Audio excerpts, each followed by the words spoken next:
Okay, I'm live. Yay. Let me see.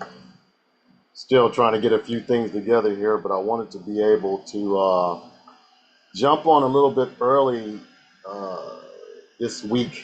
Welcome back, everybody. Family Running Chronicles will be starting its season 3 in about 41 minutes.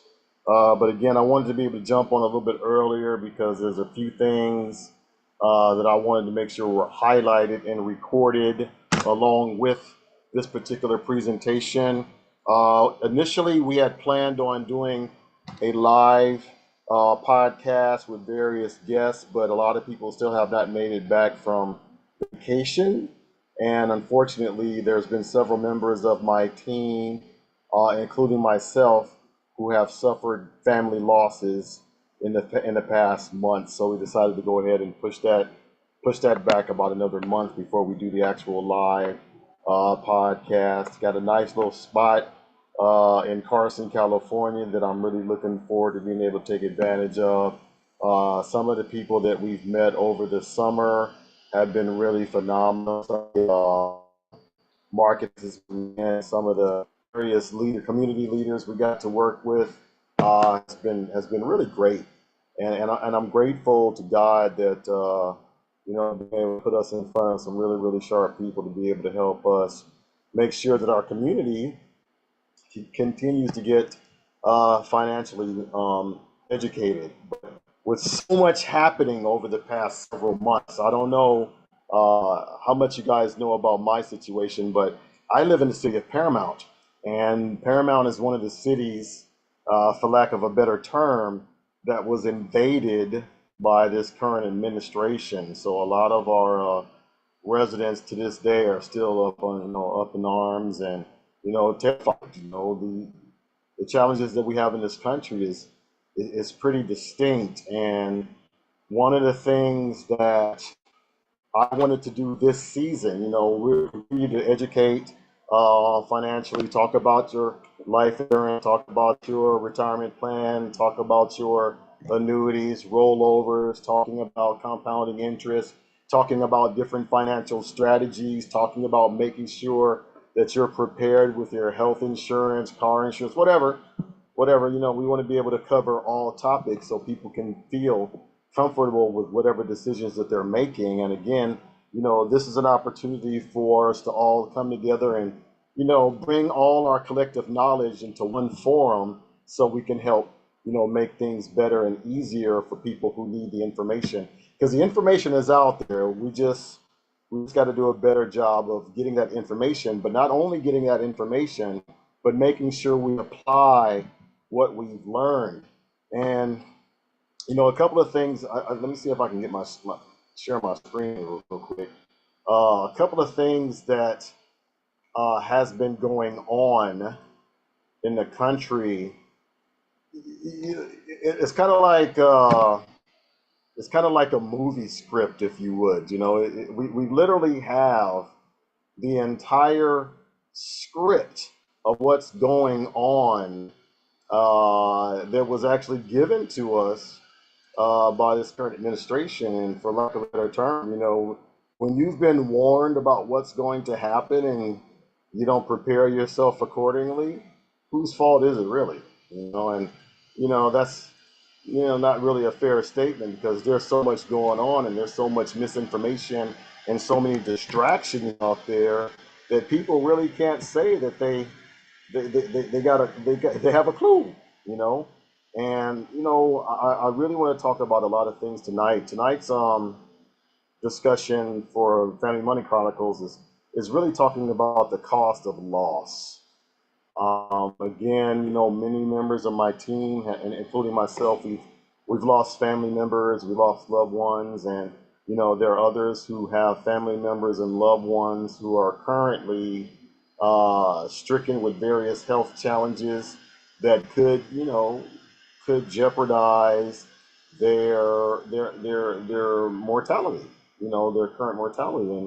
And it's not an easy thing having to wake up every morning concerned about whether or not the people that you love will continue to breathe, on a day-to-day basis. And it's just hurtful that we can't do more to be able to, spend more time with our families because we're so busy being distracted and so busy, getting out and having to work to be able to, keep up with some of the challenges that we're having out there right now. It's absolutely insane. And, I wanted to talk about this. Let me see if I can get a hold of it, right?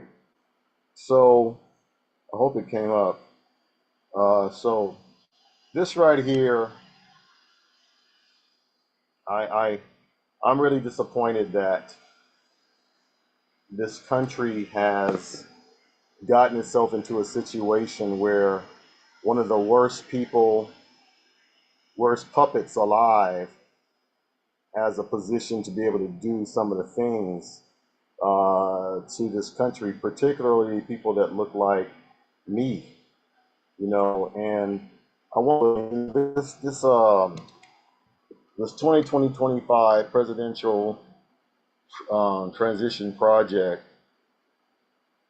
is 920 pages. 20 pages. My perspective. I don't know what your political situation. This is not a political conversation. This is not me trying to bash any particular political party, but when I see evil written to form, it's like watching a horror movie or reading a horror movie script, right? In order for the horror movie to be a horror movie, it has to have horror in it. And much of this 2025 presidential transition project reads like it's a horror movie, particularly for people that it's not intended to protect. And you can pretty much go anywhere where you want with that. But there was I'm not going to stay too much on this, but because I'm hoping this season to be able to touch on a little bit of this every week. Now, I'm going to say something, and I don't want anyone to take offense to this, but it's true. People don't like to read, and sometimes the warning signs are in plain sight. If you're a spiritual person, you're waiting for God to send signs. Well, one of the signs is allowing people to tell you exactly who they are. And it's being done on a hour to hour basis, whether you're on social media, watching various news outlets, or, looking at text messages coming to your phone or whatever, the information is right there in your face, but because it's not being sent or received in a manner that you think it should be, maybe you don't realize that that is God trying to warn you that, the enemy is busy. And for the enemy to send a script, a horror movie script, dubbed the 2025 Presidential Transition Project, is just amazing, And again, 920 pages of absolute horror. But, in one of the opening statements, right? What's this page? In the Ford, page 14 of the Ford, Mandate for Leadership, the Conservative Promise. I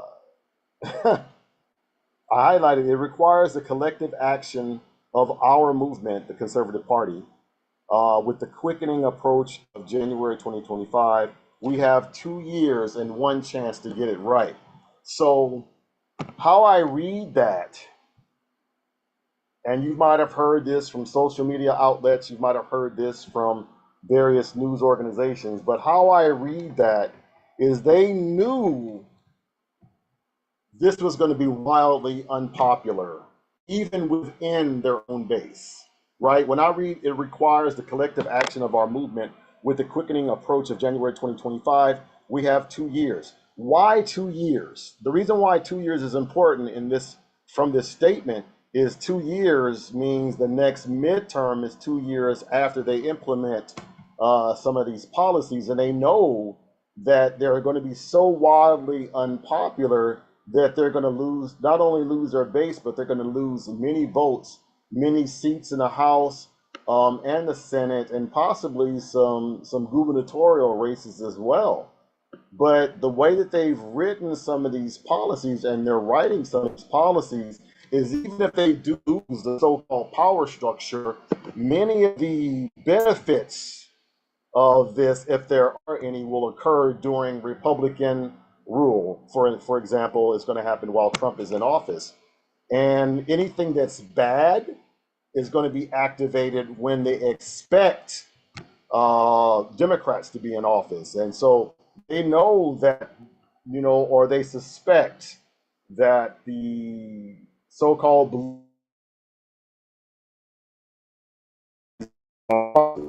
and as we go through this season, I'm going to be showing you the correlation between some of the what's listed in this so-called can, and how it affects your Social Security, your Medicare, your Medicaid, your retirement, right?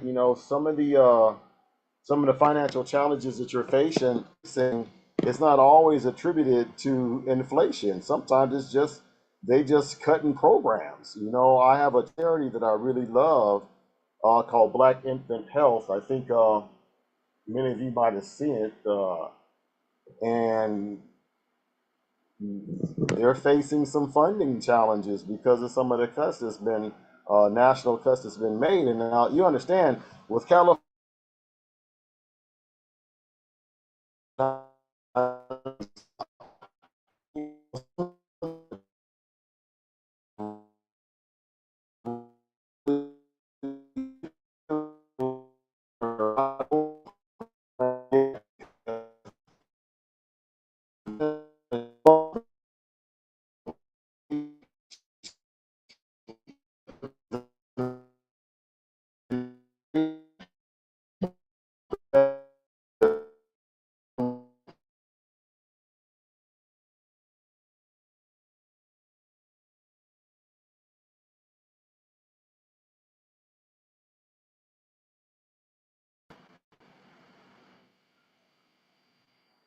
sorry about that, a momentary glitch.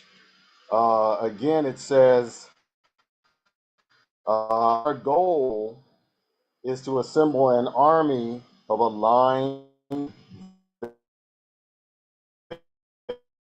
prepared conservatives to go to work on day one to deconstruct the administrative state. Now, that's really interesting because what training? When it says our goal is to assemble an army of aligned, vetted, trained, and prepared conservatives to go to work on day one to deconstruct the administrative state. The word trained very interesting to me because trained in what? None of the conservatives that are in charge of the administrations or any other leadership roles in the government or the president, they seem to be trained in the purpose of what that that that that cabinet level should be doing. They are trained. They're trained in the to construct. So that I find it interesting when they do those press conferences